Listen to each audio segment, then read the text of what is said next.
యావదాస్తిని త్యాగం చేసి భావితరాలకు స్ఫూర్తిగా నిలిచినప్పటికీ తాను చేసిందేమీ లేదని, ఇంకా ఎంతో చేయాలనుకున్నాను, చేయలేకపోయాననే ఆవేదన వ్యక్తం చేస్తున్నారు మూర్తిరాజు. ప్రజాదానాన్ని దోచుకు తింటూ అది చేశాను ఇది చేశానని గొప్పలు చెప్పుకునే నేటితరం నాయకులకు మూర్తిరాజు మాటలతో కనువిప్పు కలగాలి.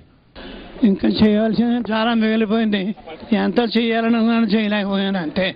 మేము గాంధేయవాదులం, ఖద్దరు టోపీ మా సొంతమనే నేతల్లారా గమనించండి. గాంధీ సిద్ధాంతాల కోసం తన యావదాస్తిని దారబోసిన నిజమైన గాంధేయవాది మూర్తిరాజు. ఆ మహనీయుని చివరి కోరిక ఏమిటో తెలుసా? సబర్మతి ఆశ్రమంలా అపురూపంగా నిర్మించిన గాంధీ భవనంను రాష్ట్రపతి చేతుల మీదుగా ప్రారంభించాలని. ఆయన ఆశయం నెరవేర్చేదెవరు? ఆయన ఎప్పుడూ పదవుల కోసం ప్రాకులాడలేదు. ఉన్న ఆస్తిని విద్యావ్యాప్తికి, సర్వోదయ ఉద్యమానికి, గాంధీ ఆశయాలు అమలు జరపడానికి వెచ్చించిన త్యాగమూర్తి, ఆచరణవాది, సమాజాన్ని తన బిడ్డగా చూసుకున్న మహాత్ముడు. వృద్ధాప్యంలోనూ 2007లో సత్యాగ్రహ శతాబ్ది మహోత్సవాలు నిర్వహించిన నిజమైన గాంధేయవాది మన మూర్తిరాజు. త్యాగాలకు స్ఫూర్తిగా స్వాతంత్రోద్యమ ఘట్టాలతో నిర్మించిన గాంధీ భవన్ను దేశభక్తులందరూ ఒక్కసారైనా చూడాలి. ఆ గాంధీ భవన్ నేడు చరిత్ర పరిశోధకులకు నిలయంగా నిలిచింది. ఈ అపురూప జాతి చిహ్నం భావి తరాలకు పదిలంగా అందించాల్సిన బాధ్యత పాలకులపైనే ఉంది. దాతలు కూడా గాంధీ భవన్ అభివృద్ధికి చేయూతనివ్వాలి. స్వతంత్రోద్యమ ఘట్టాలు, నాటి నాయకుల త్యాగాలు పదిలపరిచి జాతికి అందించాల్సిన బాధ్యత అందరిపైన ఉంది. మన గాంధీ మనులు మాణిక్యాలు కోరలేదు, పదవులు ఆశించలేదు, బిరుదుల కోసం ప్రాకులాడలేదు.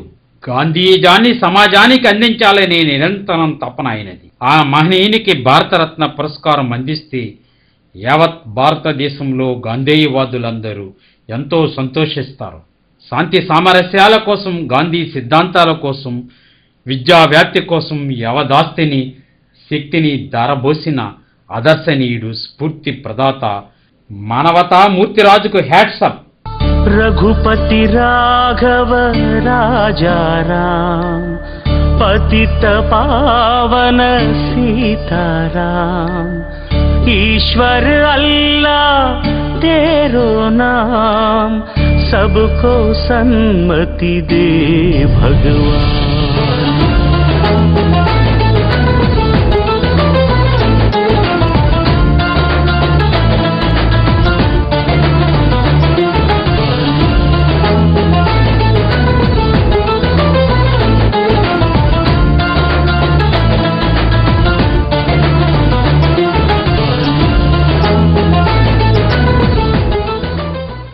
रघुपति राघव राजा राम, पतित पावन सीताराम, ईश्वर अल्लाह तेरो नाम, सबको सन्मति दे भगवान।